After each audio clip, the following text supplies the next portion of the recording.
Hello guys, welcome to my YouTube channel. So guys, we are going to start with our Muslim law and the very first topic that we are going to cover is Hiba, that is gift. ठीक है, देखिए gift दो type का होता है. Gift of ownership of property is called हिबा, whereas gift of usufruct of property is called अरियत. ठीक है, तो हम लोग क्या पढ़ने वाले हैं इसमें? Hiba, that is gift of ownership of property. देखिए ये एक इंपॉर्टेंट टॉपिक है, मेंस में काफ़ी क्वेश्चन आते हैं इससे. खास तौर पे इसके जो दो काइंड है, हिबा बिल इवज और हिबा बिल शर्तुल इवज, में डिफरेंस पूछा जाता है. वॉइड गिफ्ट किसे कहते हैं ये पूछा जाता है, और गिफ्ट के एसेंशियल्स पूछे जाते हैं. जनरली यही क्वेश्चन मेन रहता है, तो हमें ये अच्छे से पढ़ना है. देखिए जनरली हम लोग इसका मतलब समझते हैं. पहले व्हाट इज हिबा? हिबा is gratuitous transfer of property from the donor to donee accompanied by offer, acceptance and delivery of possession. ठीक, ये इसकी एक छोटी सी डेफिनेशन है जिसमें इसका पूरा मेन कंप्लीट है, और हम लोग के एसेंशियल भी इसी से निकल आते हैं.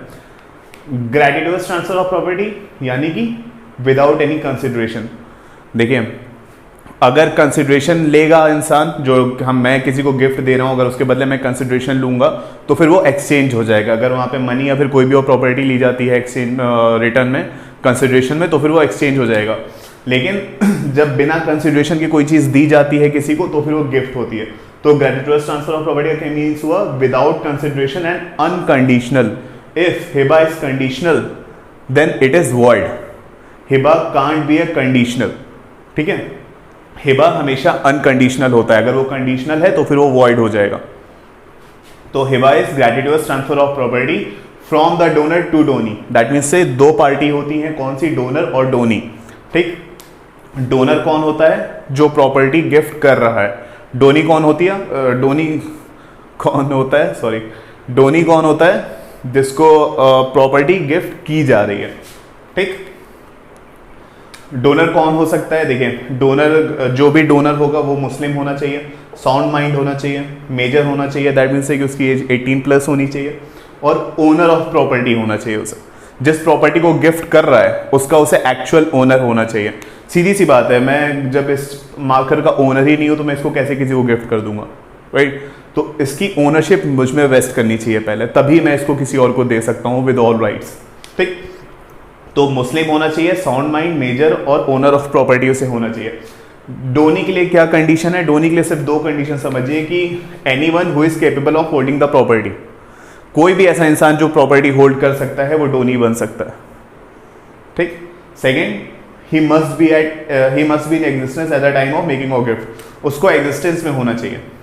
दो कंडीशन, उसको एग्जिस्टेंस में होना चाहिए और वो कैपेबल होना चाहिए प्रॉपर्टी होल्ड करने के लिए. जिसका मतलब निकलता है कि वो हिंदू भी हो सकता है, वो माइनर भी हो सकता है, वो एक फीमेल भी हो सकता है, विमेन भी हो सकता है. ठीक, कोई भी हो सकता है. ज्यूरिस्टिक पर्सन भी हो सकता है, नेचुरल पर्सन भी हो सकता है. ठीक, तो डोनर मुस्लिम होना चाहिए, लेकिन डोनी इनमें से कोई भी हो सकता है. माइनर भी हो सकता है, जबकि डोनर कौन सा? मेजर होना चाहिए, जबकि डोनी माइनर भी हो सकता है. लेकिन उसके बिहाफ पे प्रॉपर्टी कौन एक्सेप्ट करेगा? गिफ्ट कौन एक्सेप्ट करेगा? गार्जियन. अनसाउंड माइंड है तो प्रॉपर्टी कौन एक्सेप्ट करेगा? गार्जियन. वो हम लोग बाद में पढ़ेंगे. तो कोई भी इंसान डोनी बन सकता है, बेसिकली मीन्स ये है. अब लास्ट क्या है? From the donor to donee accompanied by offer, acceptance and delivery of possession. Offer, acceptance, DOP, delivery of possession. देखिए ये एसेंशियल कंडीशंस हैं गिफ्ट के लिए. ऑफर, डोनर की साइड से ऑफर होना चाहिए कि मुझे ये प्रॉपर्टी अपने से डाइवेस्ट करके किसी और के में वेस्ट करनी है, डोनी के में वेस्ट करनी है. ठीक, जब वो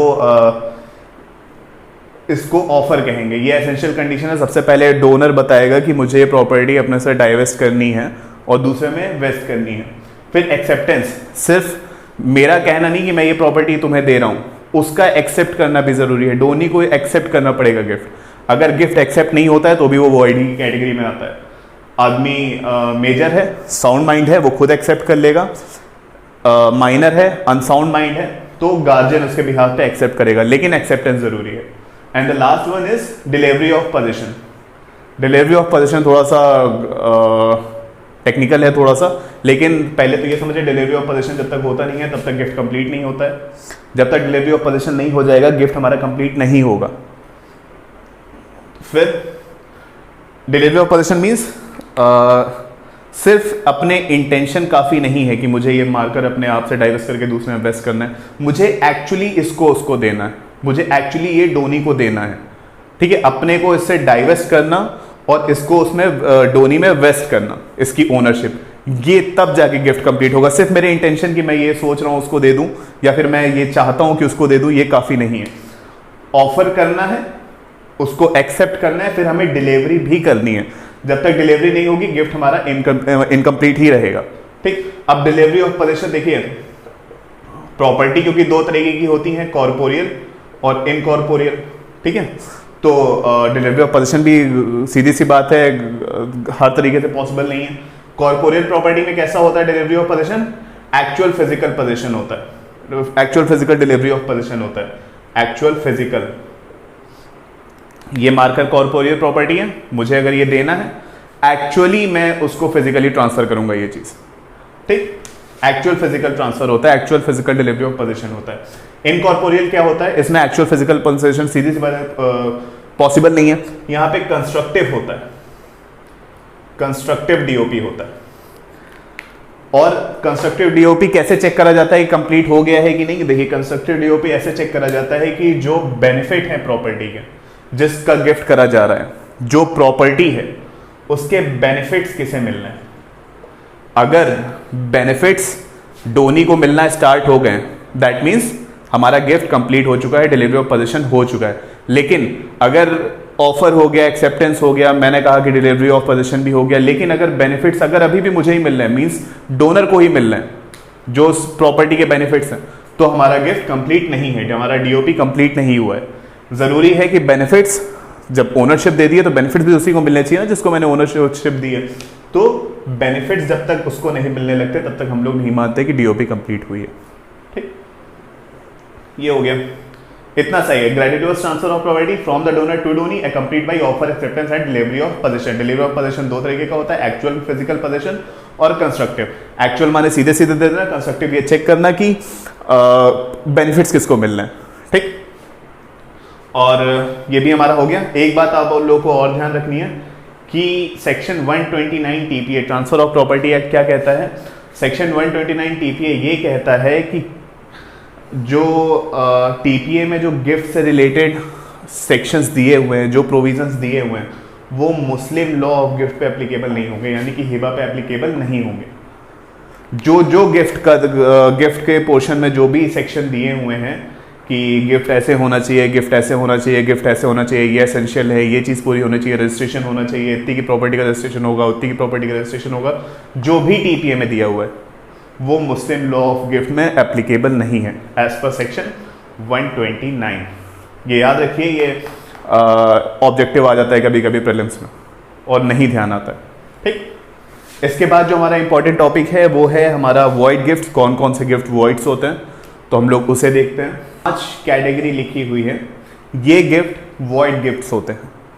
ये इंपॉर्टेंट टॉपिक है, ये आ जाता है मेंस में 10 मार्क्स 15 मार्क्स कैसे भी पूछ लिया जाता है। यूपी, बिहार और उत्तराखंड में तो बहुत ही इंपॉर्टेंट है। देखिए ये 5 कैटेगरी है, पहले मैं एक बार पढ़ देता हूँ। Gift to unborn person, gift with a condition यानी कि conditional gift, contingent gift, gift of future property and gift of मूशा, ठीक। मूशा ये डॉक्ट्रिन होती है, गिफ्ट डॉक्ट्रिन ऑफ मूशा, ठीक है। अब हम लोग समझते हैं, इसको एक एक करके समझते हैं। सबसे पहले हम लोग पॉइंट देखते हैं गिफ्ट टू अनबॉर्न पर्सन। देखिए अनबॉर्न पर्सन को गिफ्ट देना इसलिए वॉइड, मतलब अनबॉर्न पर्सन का गिफ्ट वॉइड इसलिए माना जाता है, उसके 2 रीजन है। पहला, डोनी की सबसे पहली जो कंडीशन है वो है कि he must be in existence at the time of making of gift, he must be in existence, तो अनबॉर्न पर्सन एग्जिस्टेंस में नहीं है। सेकेंड, गिफ्ट की एसेंशियल कंडीशन है offer, acceptance and delivery of position. यहाँ पे अनबॉर्न पर्सन के case में एक्सेप्टेंस नहीं हो सकती है, एक्सेप्टेंस भी नहीं हो सकती है, इसलिए गिफ्ट वॉइड होता है। ना तो डोनी एग्जिस्टेंस में है और ना ही एक्सेप्टेंस कंप्लीट हो पा रही है। लेकिन चाइल्ड इन वूम का केस अगर देखें, चाइल्ड इन वूम, तो ये गिफ्ट वैलिड है। इसको चाइल्ड इन वूम को हम लोग एग्जिस्टेंस में मानते हैं। ये गिफ्ट वैलिड है अगर from the date of making of gift वो 6 मंथ के अंदर अलाइव अगर उसकी बर्थ हो जाती है तो फिर ये गिफ्ट वैलिड रहेगा। 6 मंथ से ज़्यादा हो जाए तो फिर वैलिड नहीं होगा, गिफ्ट वापस से वॉइड हो जाएगा। तो gift to unborn person void क्यों हुआ? क्योंकि वो एग्जिस्टेंस में नहीं है और एक्सेप्टेंस गिफ्ट की कंप्लीट नहीं हो सकती है। ठीक, सेकंड हमारा क्या आता है? Gift with a condition. मैंने सबसे पहले जो पॉइंट लिखा होता है ग्रेटिट्यूडस ट्रांसफर ऑफ प्रॉपर्टी, उसी में था कि विदाउट कंसिडरेशन एंड अनकंडीशनल। जो कंडीशनल नेचर होता है वो गिफ्ट को सीधी सी बात है वॉइड कर देता है। मैं किसी को गिफ्ट दूं फिर कंडीशन भी लगाऊं। ठीक, condition gift, conditional gift that means void होते हैं। ठीक है, जो भी अगर गिफ्ट दे रहे हैं तो उसे एब्सोल्यूट ओनरशिप देनी है, कोई कंडीशन नहीं देनी है। ठीक, एब्सोल्यूट ओनरशिप अगर हम लोग गिफ्ट करें तो ही हिबा हमारा वो वैलिड है, अदरवाइज वॉइड हो जाएगा। Third, contingent gift. कोई भी ऐसा गिफ्ट जो कि डिपेंड करे किसी कंटीजेंसी के होने या ना होने पे, हैपनिंग नॉन हैपनिंग पे अगर कोई चीज डिपेंड करती है तो वो गिफ्ट भी हमारा वॉइड होगा। जो भी है जैसा भी है तुरंत डिसाइड होना चाहिए। ये फ्यूचर में अगर डिसाइड हो रहा है कि अगर ऐसा हुआ तो गिफ्ट होगा, ऐसा नहीं हुआ तो गिफ्ट होगा, तो ऐसा नेचर गिफ्ट को वॉइड कर देता है, हमारा हिबा वॉइड हो जाता है। वैलिड कभी होगा? जब कोई कंटीजेंसी पे वो डिपेंड नहीं करेगा, एज इट इज जैसा अभी बोला है वैसा ही रहेगा। ठीक, तो कंटीजेंट गिफ्ट हमारा इसलिए वॉइड होता है। Gift of future property. Future property कौन सी होगी? जो प्रॉपर्टी आज मेरे पास नहीं है लेकिन मैंने उसे गिफ्ट कर दिया है कि आज से 10 साल बाद मेरे पास होगी तब मैं तुम्हें गिफ्ट कर दूंगा। ठीक, आज से 4 साल बाद शायद मेरे भाई की प्रॉपर्टी मुझे मिलेगी तो जो वो वाला मकान मिलेगा मैं तुम्हें गिफ्ट कर रहा हूं। नहीं, जो प्रॉपर्टी है वो गिफ्ट करने के टाइम पे एग्जिस्टेंस में होना चाहिए और जो डोनर है उसको उस प्रॉपर्टी का ओनर होना चाहिए। ठीक है, एग्जिस्टेंस में वो प्रॉपर्टी नहीं है at the time of making of gift, future पे डिपेंड करती है, इसलिए वो वॉइड होता है। जो प्रेजेंट में हमारी प्रॉपर्टी हम लोग सिर्फ उसको गिफ्ट कर सकते हैं। ठीक, ये नहीं कि 7-8 साल बाद या फिर एक टाइम आएगा जब मेरे पास वो प्रॉपर्टी होगी या फिर कभी अगर मेरे पास वो प्रॉपर्टी आ गई तो मैंने तुम्हें गिफ्ट कर दी। नहीं, जो एक्चुअल है जिसका मैं आज ओनर हूं, गिफ्ट को मतलब गिफ्ट करते time at the time of making of gift, जिस प्रॉपर्टी का मैं ओनर हूं मैं सिर्फ वो प्रॉपर्टी गिफ्ट कर सकता हूं। ठीक है, और लास्ट हमारा गिफ्ट ऑफ मूशा, MUSHA या AA। देखिए डॉक्ट्रिन होती है, डॉक्ट्रिन ऑफ मूशा, जो कि शिया लॉ नहीं मानता है। Shia law doesn't recognise doctrine of मूशा, केवल सुन्नी मानते हैं इस डॉक्ट्रिन को। ठीक है, सुन्नी मानते हैं। डॉक्ट्रिन ऑफ मूशा क्या कहती है? डॉक्ट्रिन ऑफ मूशा कहती है कि अगर कोई प्रॉपर्टी है, ये एक प्रॉपर्टी है और वो 2 या 2 से अधिक लोगों को देनी है मैं, ठीक है, और वो ऐसे नेचर की है कि उसको डिवाइड किया जा सकता है, तो हमें पहले उसको डिवाइड करना है तब गिफ्ट करना है। अगर हम लोग ऐसा नहीं करते हैं तो फिर ये वॉइड आता है। ऐसा डॉक्ट्रिन ऑफ मूशा कहती है कि अगर कोई ऐसी प्रॉपर्टी है जिसको हमें 2 या 2 से अधिक लोगों को गिफ्ट करना है और वो प्रॉपर्टी डिवाइड हो सकती है तो हमें पहले उस प्रॉपर्टी को डिवाइड करना है, फिर जो रिस्पेक्टेड शेयर हैं हम लोगों को उन लोगों को देने। ठीक, ये कहती है हमारी डॉक्ट्रिन ऑफ मूशा। और डॉक्ट्रिन ऑफ मूशा देखिए अब सीधी सी बात है, क्या कहती है? ऐसी प्रॉपर्टी जो डिवाइड हो सकती है, तो फिर ऐसी प्रॉपर्टी भी होती है जो डिवाइड नहीं हो सकती है। ठीक है, तो अगर ऐसी प्रॉपर्टी है जो डिवाइड नहीं हो सकती है और उसको हम लोगों ने अगर 2 या 2 से अधिक लोगों को गिफ्ट कर दिया है बिना डिवाइड करे, क्योंकि वो प्रॉपर्टी डिवाइड हो ही नहीं सकती है, तो फिर वो गिफ्ट वैलिड है। ठीक, और अगर वो हो सकती है डिवाइड और हमने तब अगर उसको 2 या 2 से अधिक लोगों को दे दिया है, प्रॉपर्टी गिफ्ट कर दी है, तो वॉइड।